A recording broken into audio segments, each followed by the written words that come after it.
पण काय कमाले सांगू का, त्या संक्रांतीची एक सुद्धा भाजी या भाज्यांमध्ये नाहीये आणि यातली एक सुद्धा भाजी त्या संक्रांतीच्या भाज्यांमध्ये नाही। लावा डोकं, सांगा बरं, भोगीला भाज्या कोणत्या आहेत? भोगीला वांग आहे, वाटाणा आहे, पावटा आहे, गाजर आहे, त्यातली एक सुद्धा भाजी पितराला आहे का?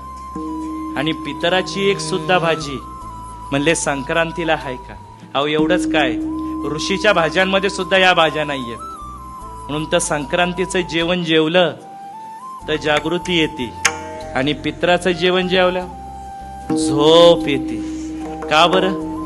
हे तामसी जेवण आहे। हे जेवण कुणाचं आहे? हे पितरांचं जेवण आहे।